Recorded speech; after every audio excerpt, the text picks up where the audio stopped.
發覺咧，呢個集會咧係唔單止係有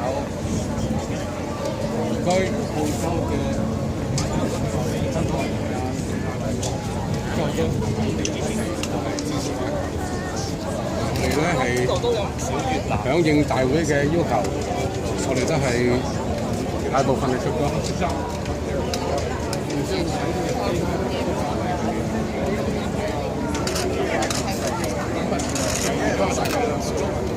好，開始啦！開始啦！打下啦，打埋開始啦！唔該。面對革命。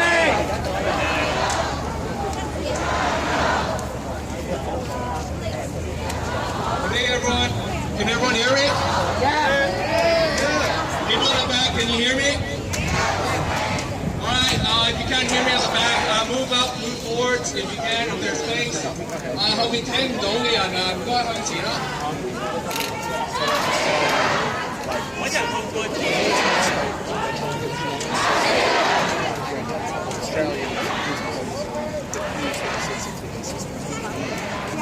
We're going to start very soon, so please come forward towards the stage, towards my voice. 我哋好快開始啦，所以麻煩全部人盡量向前行，行近去我把聲呢度，唔該。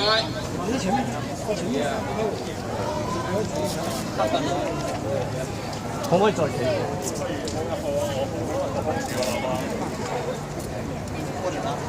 太棒了！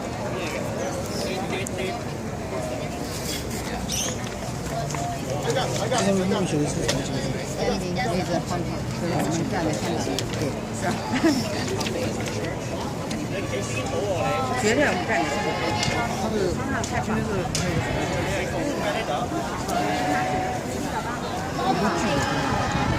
太震撼，震撼！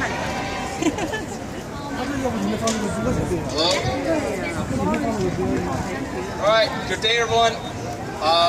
First, I would like to thank everyone for coming out today.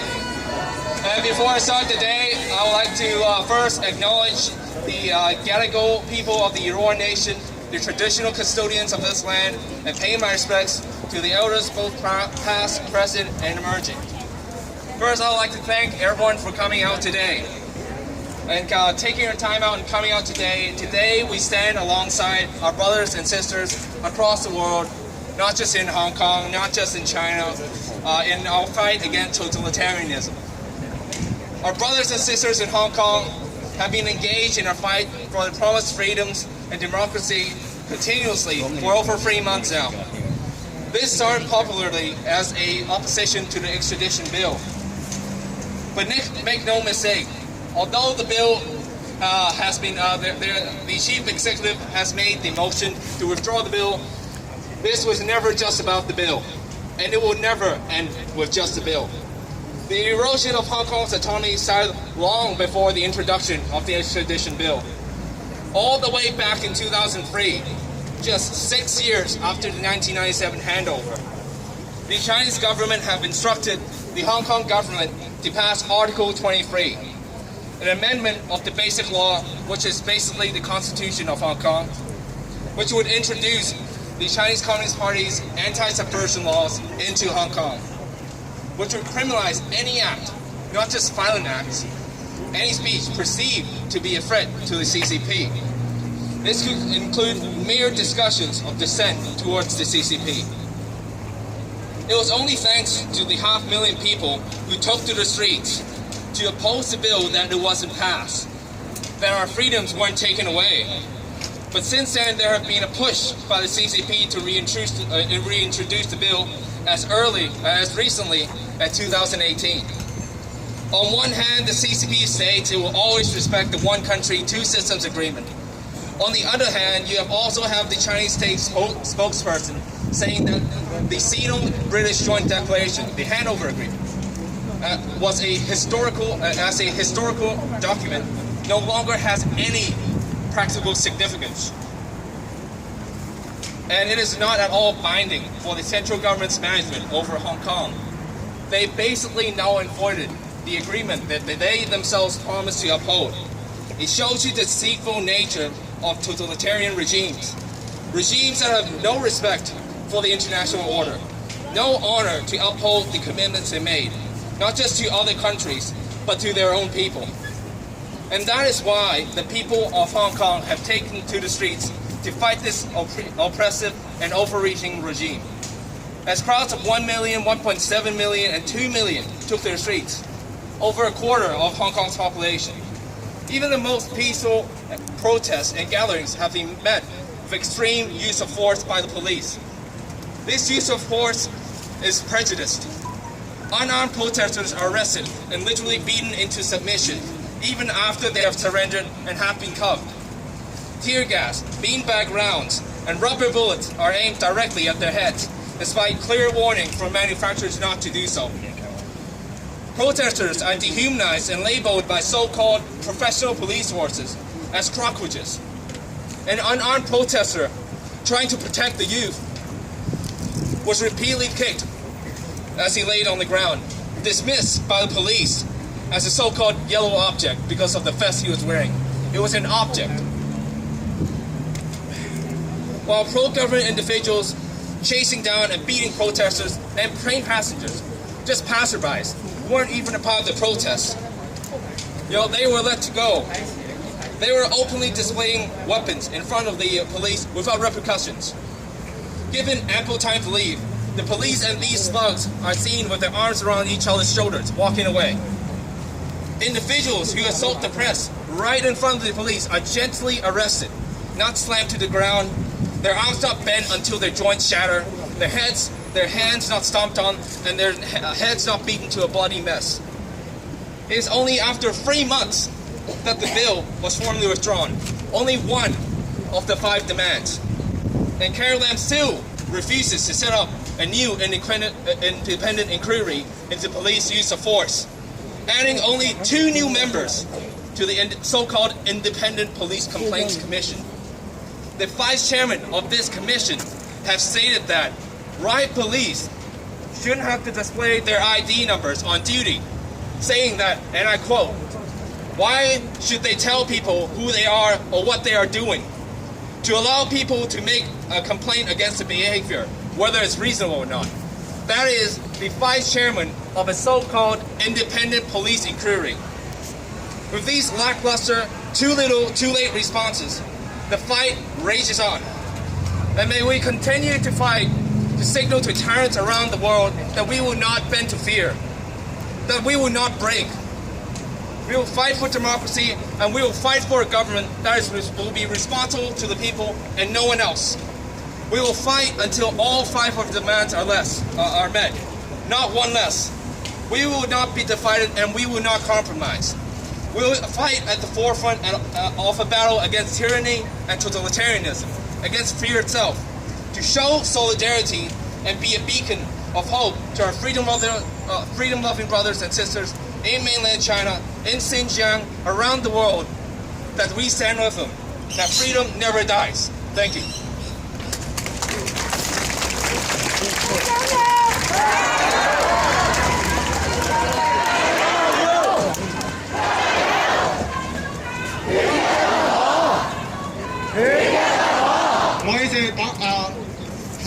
佢啱啱講完，咁我督咗一次，咁樣時間緊迫，咁我就會簡短版咁樣講出嚟啦。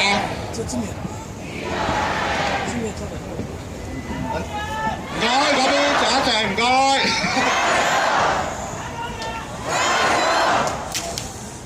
OK， 反送中示威已經超過4個月啦，接近5個月。林鄭表示動議撤回，冇錯，淨係動議啫。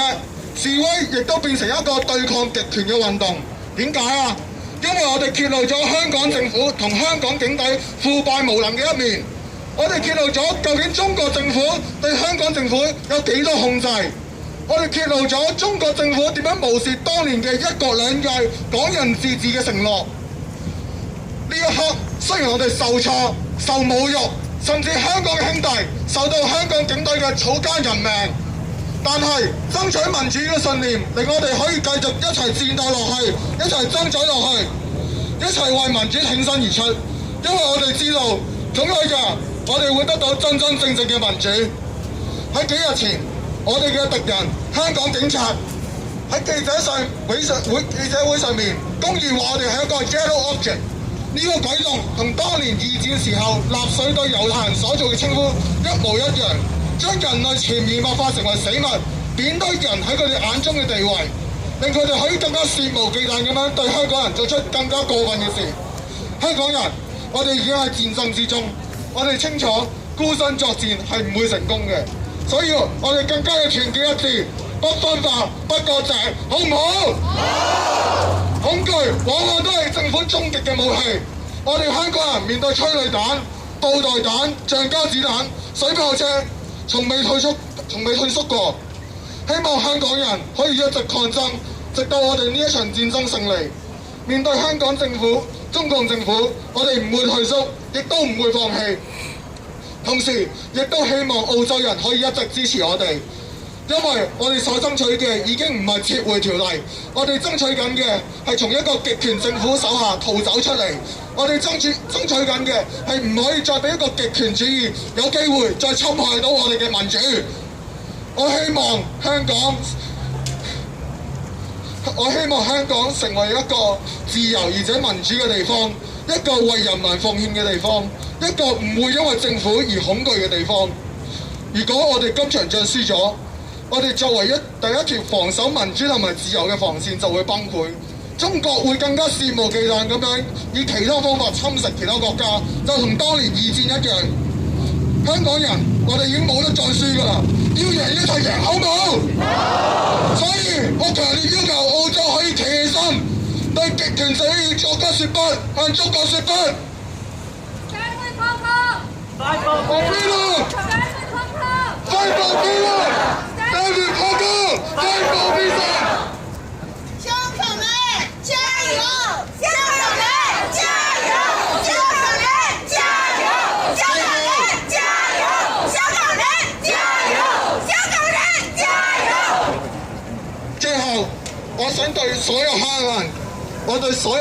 香港人講，記住5大訴求，缺一不可。而對中共政府同埋香港政府，我引用丘吉爾喺二戰上面嘅一句：我們絕不投降。而對於香港警隊，我引用特種部隊嘅一句：我們不與恐怖分子談判。And finally, just repeating what it says, I would like to say to all Hong Kongers, remember, 5 demands, not one less. And to the Chinese government and the Hong Kong government, I will use a quote from Winston Churchill during World War II, that we shall never surrender. And to the Hong Kong police, I will use a common phrase of all law enforcement and military units all around the world, that we do not negotiate with terrorists. Thank you. All right, we will now march off towards QVB. Please make an orderly orderly queue. Form up on the footpath. We will remain on the footpath, and we will see you there.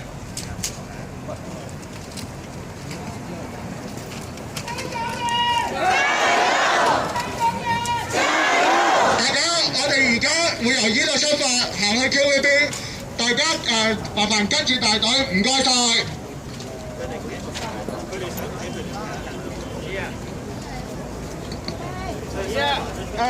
大家如果要辨識我哋嘅工作人員咧，咁樣手臂上咧就會有一個貼紙嘅，咁樣就會係一個金色絲料嘅貼紙嚟嘅，係啦。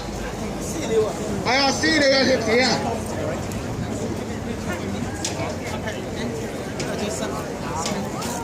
好暫時先。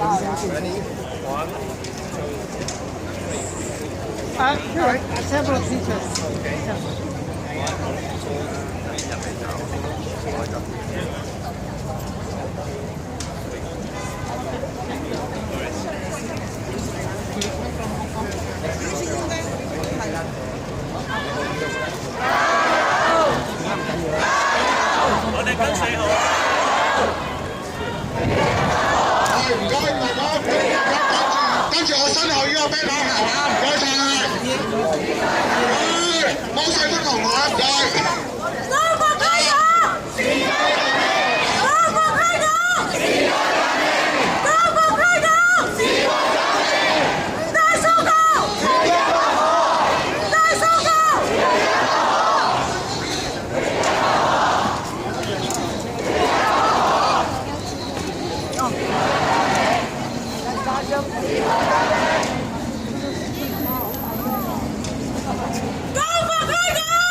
你唔知道我哋出嚟旅遊啦，咁快影你喎！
Sadly, I'm on a commercial assignment, so that's what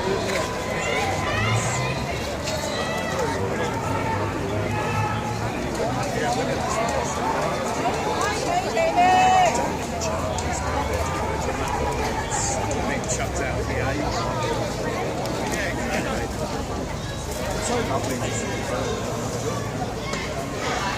It's true. It's true. We're talking about this.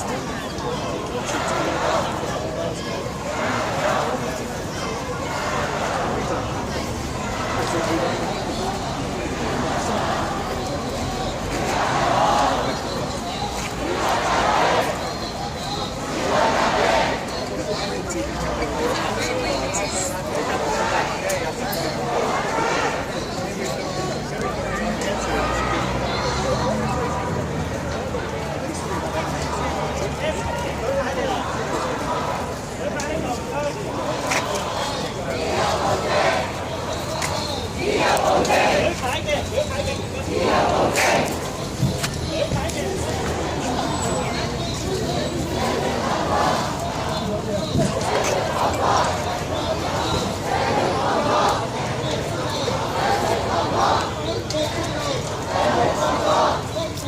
好，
turn around.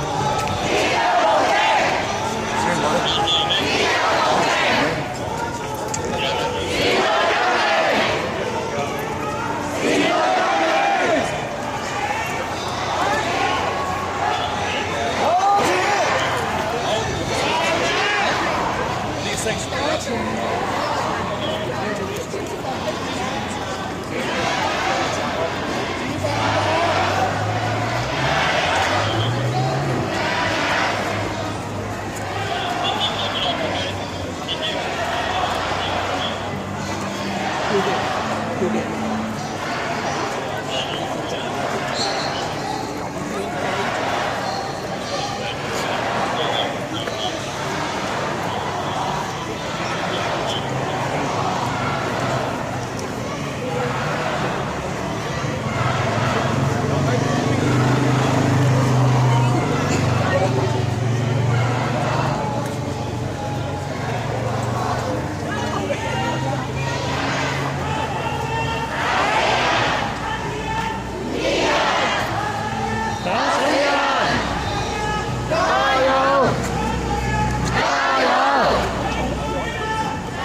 都係衰嘅。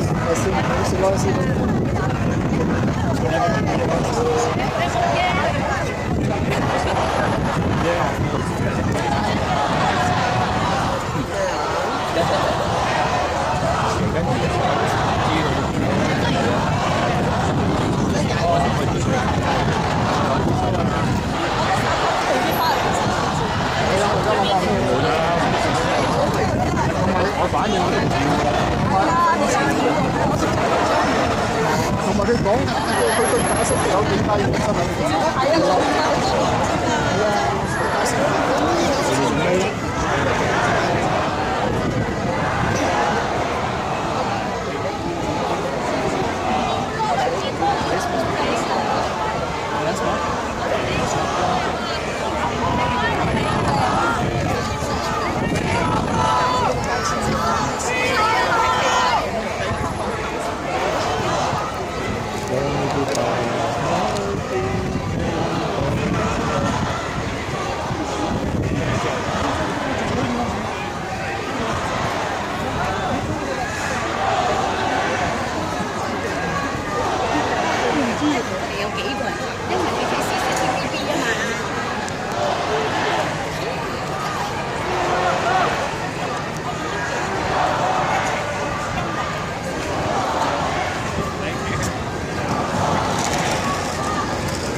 Chinese language, English subtitle.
Fight for freedom!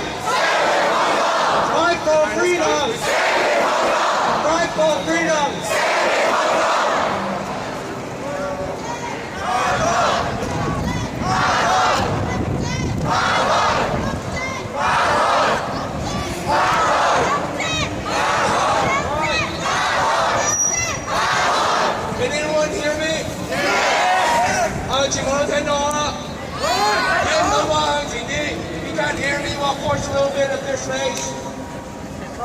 get this started soon.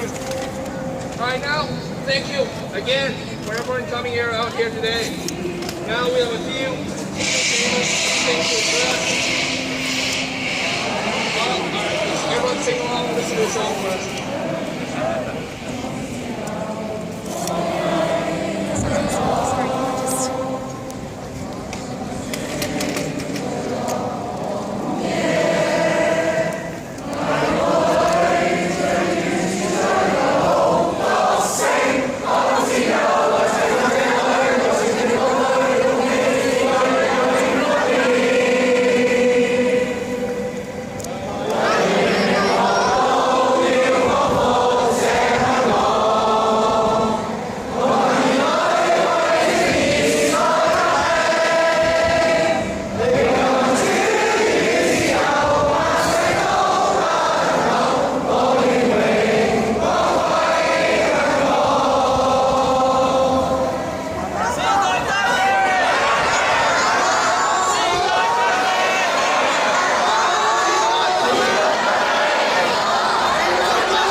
Listening.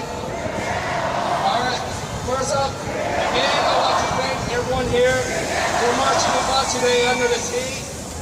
I'm sure it's hard on all of you. Thank you again for coming out with us.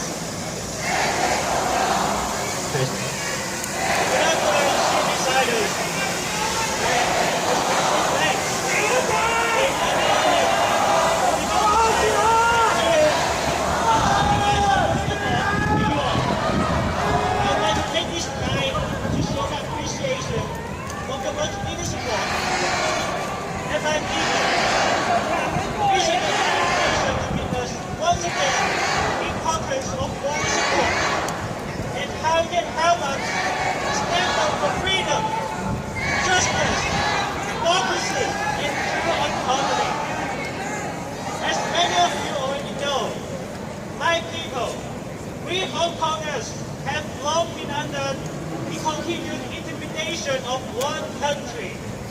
That country, which its name I need not specify, has sought to control our action and speech for many decades and has been pivotal in stifling our voice for truth and justice. Not to mention, it has been doing the same to your country over the past 20 years.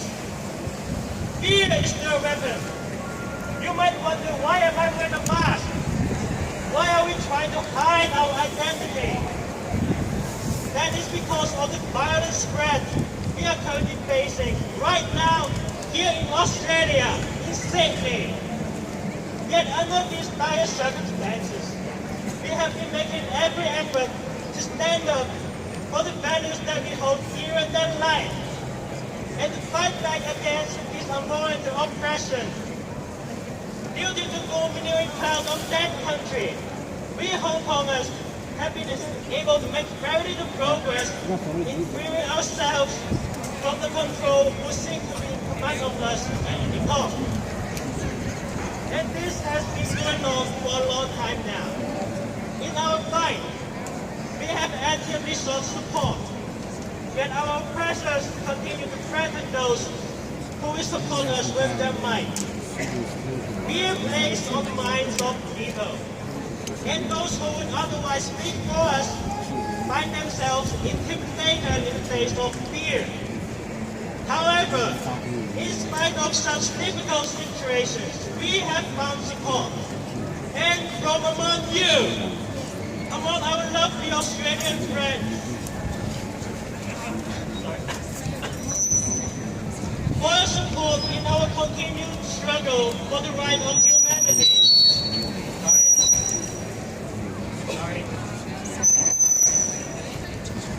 We are utterly grateful.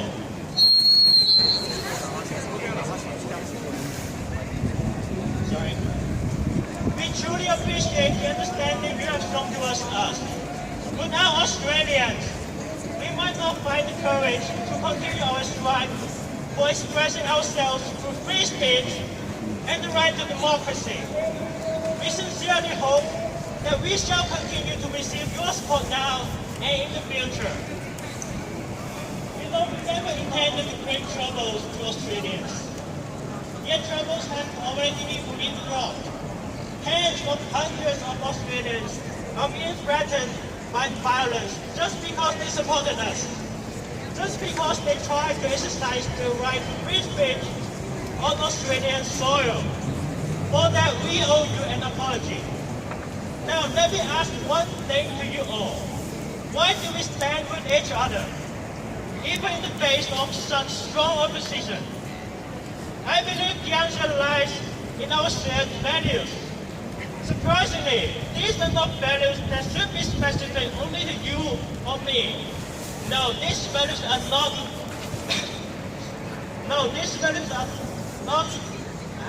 specific only to Australians or Hong Kongers. These are meant to be the principles that form the very cornerstone of human society.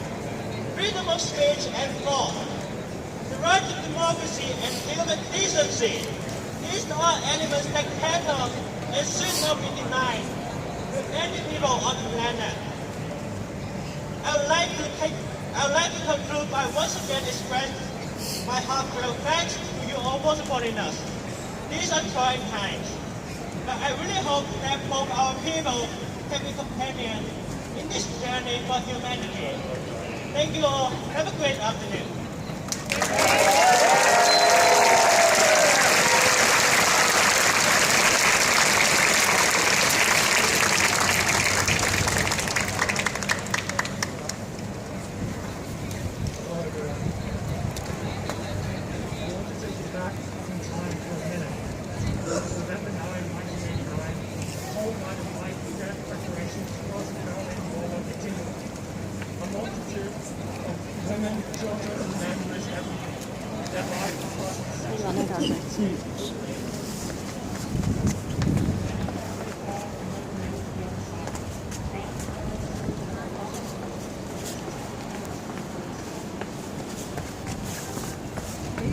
對住啲人嘅右手。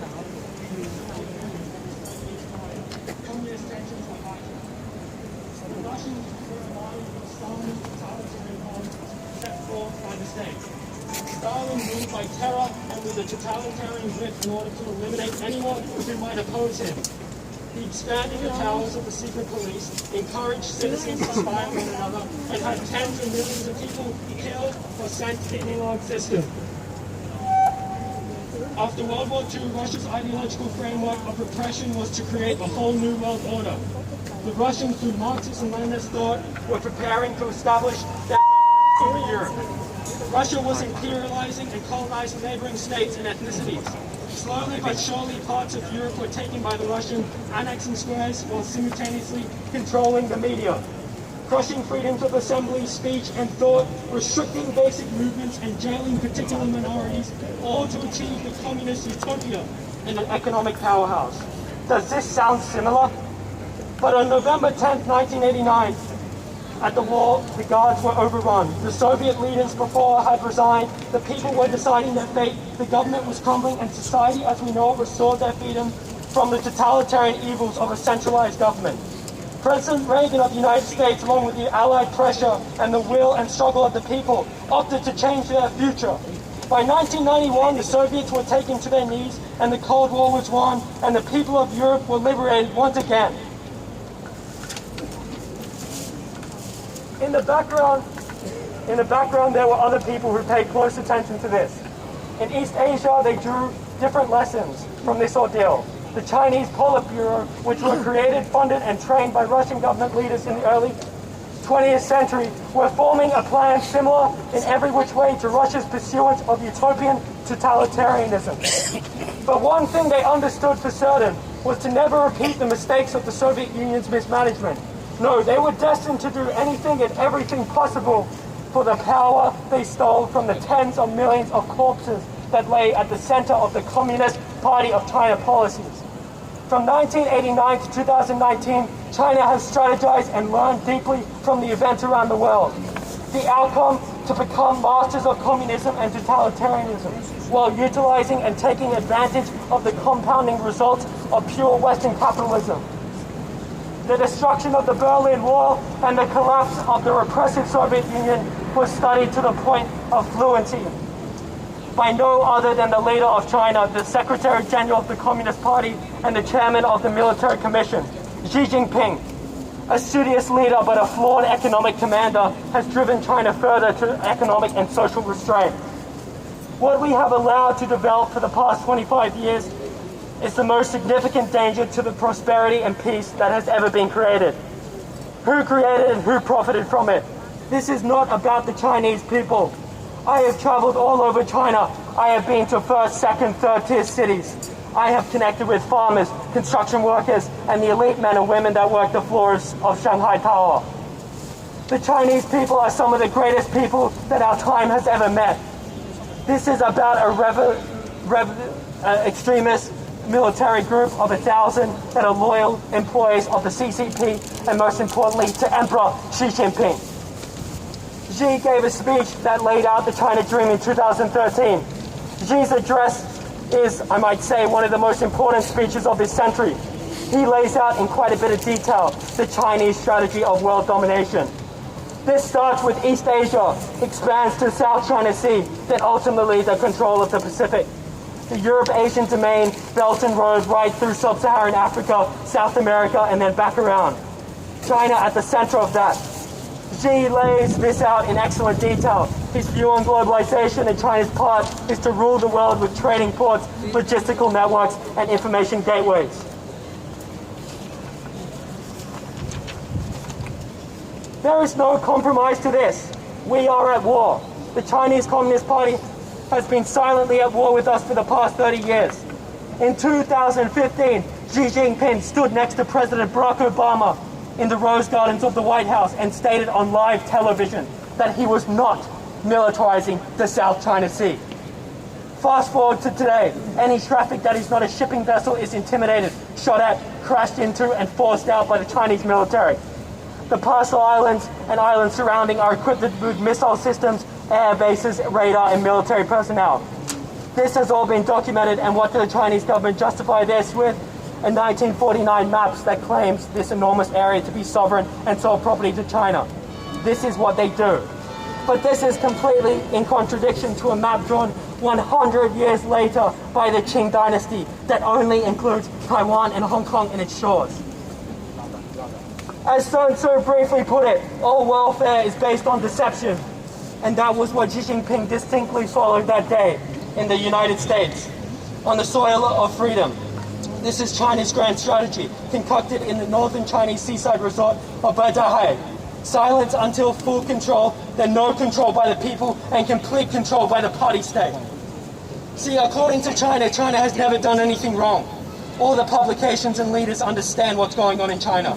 The concentration and forced labor camps for the Uyghurs and the mass cultural genocide in Xinjiang. Persecution for Christians. They understand Tibet, they understand Mongolia, they understand Turkestan, the harvesting of human body parts from political prisoners. Human rights violations like the Cultural Revolution, the Great Leap Forward, and June 4th. All of this is well documented, but it's all ignored for one thing only.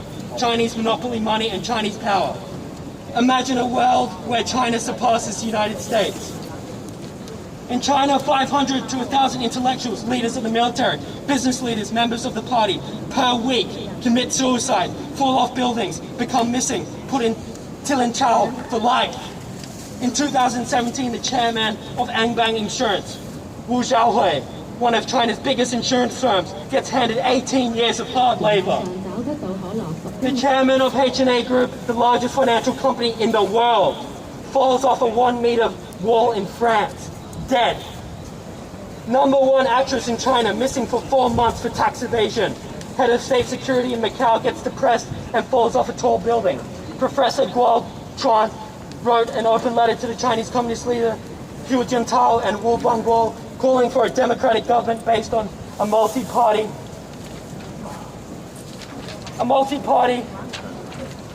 elections that serve the interests of the common folks. Immediate sentence of 10 years. Ilham Tohti sentenced for life for criticizing Beijing. Hundreds more. The brutal consolidation of power in China is not alarming. It's a threat to human civilization. And do you think you are safe as an ordinary citizen? We are forced to wear a mask to express our concerns and opinions in Australia. Beijing has operations in every major city in the world, and Sydney is not unique. They are fighting us right now, and it's all being sent to the embassy that acts with total impunity in this country.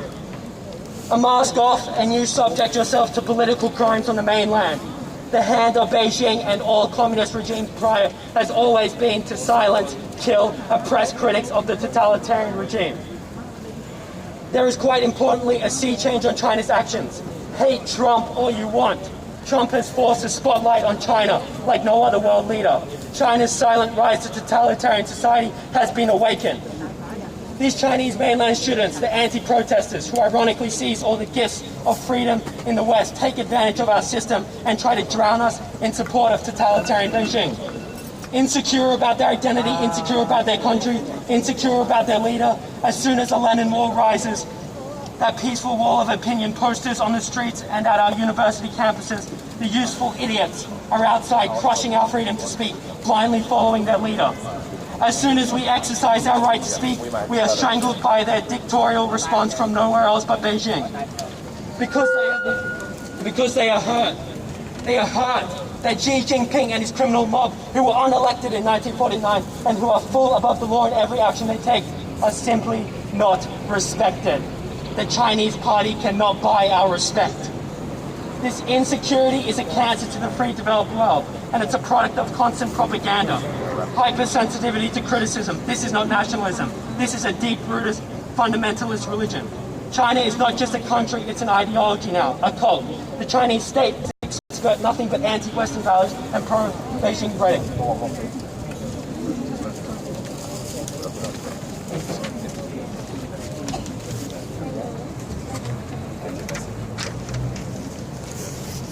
As a result of reform and opening, the greater engagement with the international community, China has enjoyed a remarkable period of economic growth, unprecedented in human history. As World Bank President Jim Kim noted in last year, November, China has increased its per capita income 25-fold, and more than 800 million Chinese people lifted themselves out of poverty as a result. More than 70% of total poverty reduction in the world. China today is one of the largest economies in the world, but there is one very important piece of that puzzle Beijing completely censors back in the mainland. The Chinese people lifted themselves out of poverty. It was not the Chinese Communist Party. In China, every issue of Xinhua, Global Times, and other state-controlled media praise Xi Jinping and the Communist Party for this great alleviation of poverty. In fact, every article attributes all success to not the people. That's right, you mainlanders did nothing to build the economy, because like everything else, the government takes your credit. Globally, this miraculous growth is the sole product of one system, capitalism. The Chinese government has done everything possible to restrict economic growth in order to maintain power. They are complicit in a revisionist history.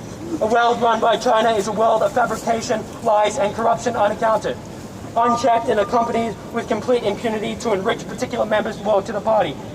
Marx and Lenin would feel unashamed for China's embrace of capital markets and an economy replicated of that of the free world and not the distributed dream.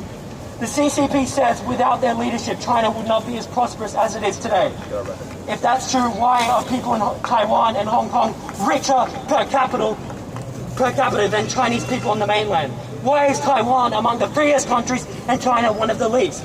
They limited your growth. They did not create it. If you look at GDP growth from Xi Jinping entered office, you will see that 2013 onwards to 2019, China has been in decline each year before the trade war. Yeah. Xi is not contributing anything special. His Maoist ideas are repressing 1.4 billion Chinese and indoctrinating the next generation on the platform of subservience to the state. In 2018, just as China is reaping the long-term benefits of Deng's policies, Beijing appears to be turning away from some of the very policies that made the country so successful.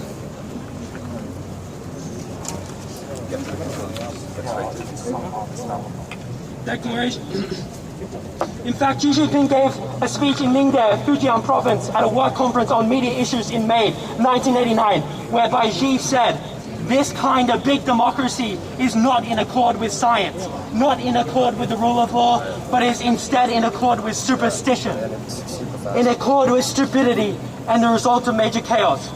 This is what the West has helped create and fund, the second largest economy in the world, with a dictator stating that democracy is a superstition and of a system of stupidity. Look at Hong Kong if you have lost hope for millennials. Look at Hong Kong. You have people in their 20s singing songs of freedom, cleaning up after themselves, apologizing for some violence. Tear gas, they have pepper sprayed, they are beaten, assaulted, molested. They have rubber bullets shot at them, beanbags and paintballs critically, entering sockets and water cannons. With marked ink entrusted on them, they are relentless and they won't give up. We have the future in our hands right now, and we can either choose to put this future in the hands of totalitarian mercantilist governments, or we can fight for freedom and honor citizens of the deceased victims of communist salvation ideology and revolutionary freedom fighters for the past hundreds of years. Thank you for your speech.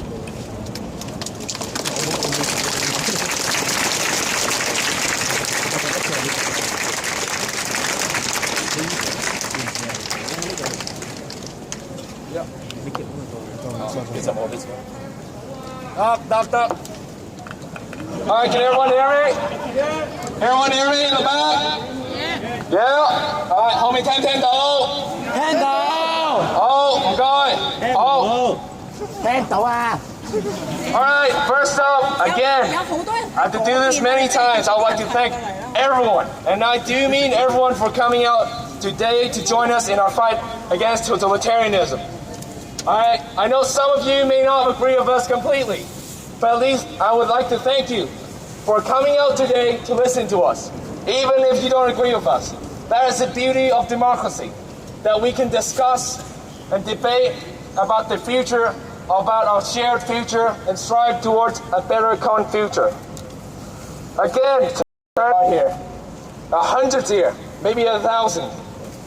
I'd like to thank you all, for calling your friends, for sharing the posts, for telling everyone to come out here and join us in this fight. There are a few things I would like to address. Many ask us and even criticize us as to why some of us wear masks. Well, it is the same reason why we march today. It is because we fear the influence of totalitarian regimes, and we fight for the day where we can openly express ourselves and our opinions without repercussions of intimidation and violence. We do not want to wear masks, but we have to. Many of us as families in Hong Kong and in mainland China. In our previous rallies, we've already been photographed and even followed home. If we are docs, it is not only our own safety that is compromised, but more importantly, also that of our families. From the case of the University of Queensland, we can see that the CCP has already encouraged their supporters here to use intimidation against our movement here in Australia. People who would dare question the authority. The CCP has even directly sent officials to visit the family of at least one Chinese international student to intimidate them into telling their son to stop attending protests here in Australia. As you can see, the threat of totalitarian regimes of the CCP affects even Australia, with zero regard for our customs and values here. The consequences of being seen as a threat by the CCP is seen everywhere around the world. Let us not forget our brothers and sisters in mainland China. There are of course many that blindly follow the CCP, but there are also many who have a vision of a free China, where people can contribute towards the betterment of the country as individuals, with diverse thoughts and opinions. They may live day in, day out under intimidation and censorship from the government and their fellow countrymen, but we hear them and we stand with them. While others think that blindly following the party means supporting their country, these activists, these true patriots, are people that truly love their country. No, not the party, not just its wealth and its territory, but the country itself and all of its people, even those who support the CCP. However, many of these people are forcibly disappeared for simply speaking out against injustices against their fellow countrymen. The lucky ones, like I said, may get a simple warning to never speak up again. Some face house arrest. Some are beaten within an inch of their lives. Some are forced to work in labor death camps under horrendous conditions. Some, like Li Wangyang, are locked in jails the size of a goddamn coffin and tortured until their minds break. And some, well, they just get executed and get disappear forever. Likely executed and their body dumped in some ditch. For an outright oppression of the people, we have to look no further than the June 4th incident. Notice that I didn't call it the Tiananmen Square massacre, because the majority of the killing didn't happen in the square. This is a distraction used by the CCP and its supporter to claim that no one died inside the square to hide the truth. The majority of the massacre happened on the road to Beijing. This is where massacres occurred as unarmed citizens who were brave enough to throw themselves in front of an armed military who immediately fired upon them. It is only after the use of live fire, by live ammunition by the troops, that they start throwing rocks and homemade Molotovs in self-defense. It was all in self-defense. The troops fired on them with bullets, live bullets, not rubber bullets. The army indiscriminately strafed apartment buildings and surrounding areas. Whether it's 10 people who died, 10,000 people who died, one death is one death too many. Needless to say, the 218, as even the CCP reports it, 218 civilian deaths. These are civilians who are only trying to protect their fellow countrymen. Civilians who only arm themselves when they are fired upon with lethal force. These are brave fighters, just like ours in Hong Kong. Maybe you can say even braver, willing to sacrifice their freedom, their lives for those around them. Not for fame, not for fortune. These people don't want power, but they just want for their fellow countrymen to have an equal voice, an equal chance to voice out their opinions. In contrast to those elites who sit in the CCP pretending to care for their country, but actually want nothing but to retain their power. Power that is simply passed on to them, not by the people, but by the elites who came before them. They were not elected. Elites who were not responsible. These are elites that aren't responsible for the people. Ironically, recently, even Marxist student groups, yes, Marxist student groups, people who follow word by word Marxist literature that the CCP, Xi Jinping, claims to base its policy upon. These are students who are trying to help factory workers unionize. They were arrested. These are people who truly love their country, people who genuinely have the best interests of the people in mind, not that of the party and not that of a few elites. And let us especially not forget our brothers and sisters in Xinjiang. They live daily in fear under a complete police state, put under ridiculous mass surveillance, where even their praying habits are monitored and recorded. There are thousands locked in re-education camps, labor camps, forced to undergo cultural re-education, masquerading as some charitable employment training. The Uyghur language is outlawed in schools.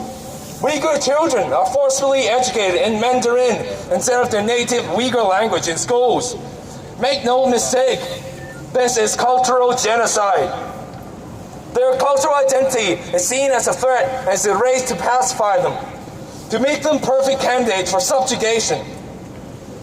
Those who do not submit are executed in extrajudicial killings. Those who are lucky enough to escape overseas are photographed and receive threats from the CCP. Their families threaten to be jailed. Governments who offer them asylum are pressured to return them to the CCP. Such is the case as seen in the Belgian embassy in Beijing.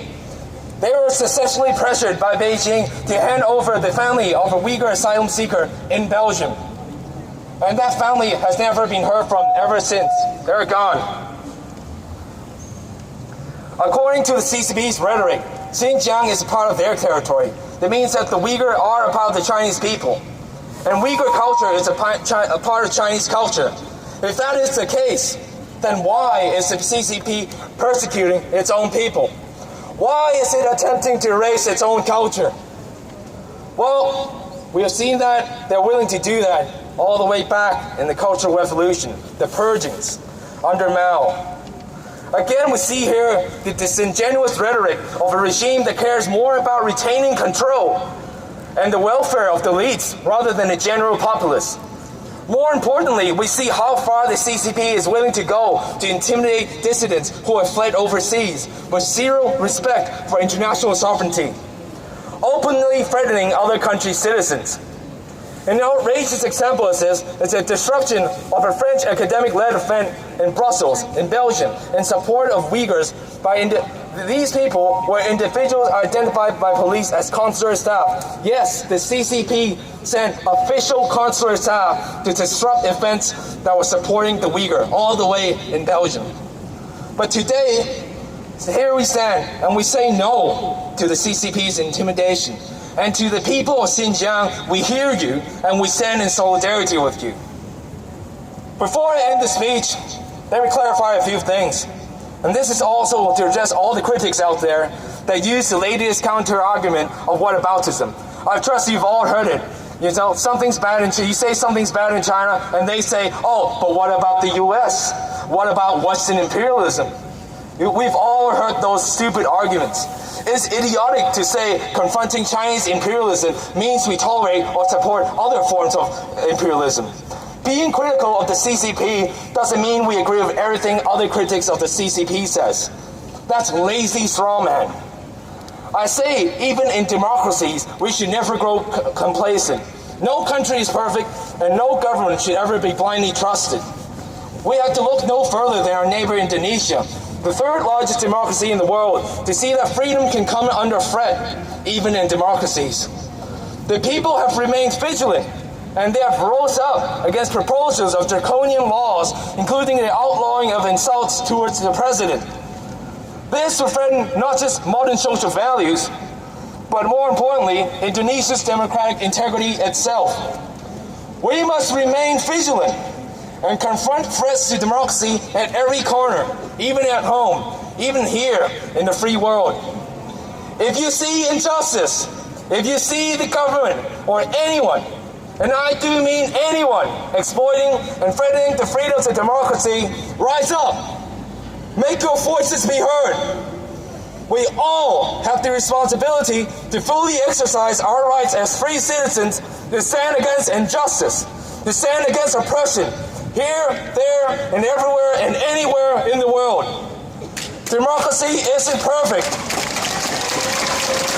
We may not always get what we want, and what we want may not always be what others want. But regardless, we must fight to preserve the right for everyone to have the equal opportunity to have their voices be heard. We must fight for the day where everyone, and I mean everyone, to have the chance, the equal chance, to contribute towards a better tomorrow. Because that is the true beauty of democracy. That we can work towards a better tomorrow, different but united. And that is why you should fight for Hong Kong, fight for Australia. You should free Hong Kong, free China, and free the world. And to the world, a better world, and to a better future, I say thank you. Thank you for coming out today.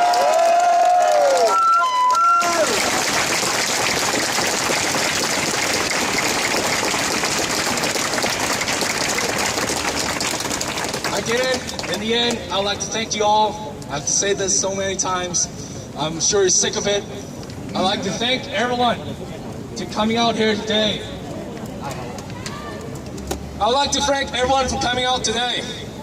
我想多謝全部今日出嚟嘅人，多謝你叫你哋嘅屋企人出嚟，多謝你同強權同極權説不，多謝你幫我哋香港嘅同胞，幫你大陸嘅同胞同極權説不，多謝你同我哋一齊企喺呢度。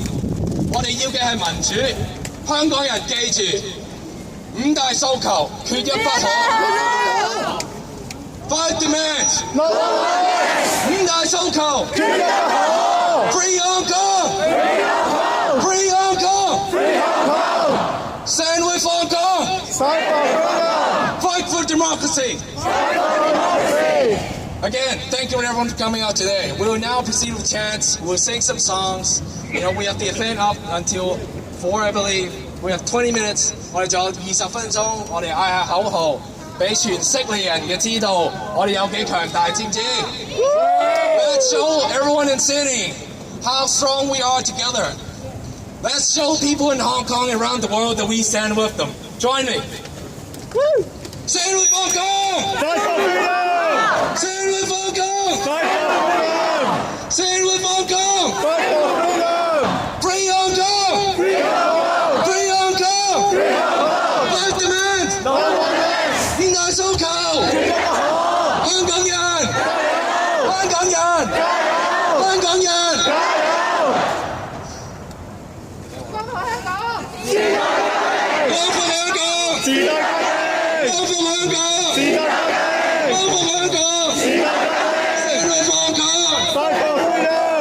Stand with Hong Kong. Fight for freedom. Stand with Hong Kong. Fight for freedom. Stand with Hong Kong. Fight for freedom. Stand with Hong Kong. Fight for freedom. 林鄭，林鄭，林鄭。我揸住緊佢過嚟。C4我唔知喺邊啊？你報先。我哋準備過光復香港，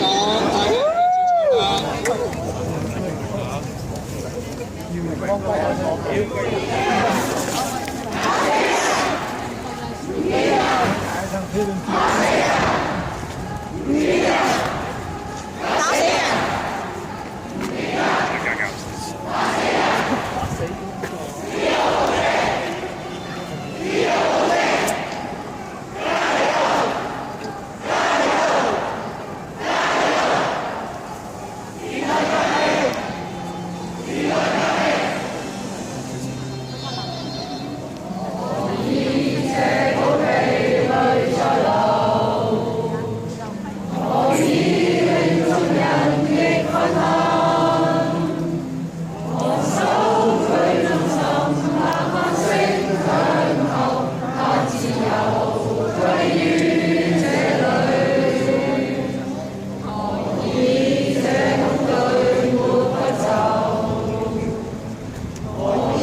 你睇邊啊？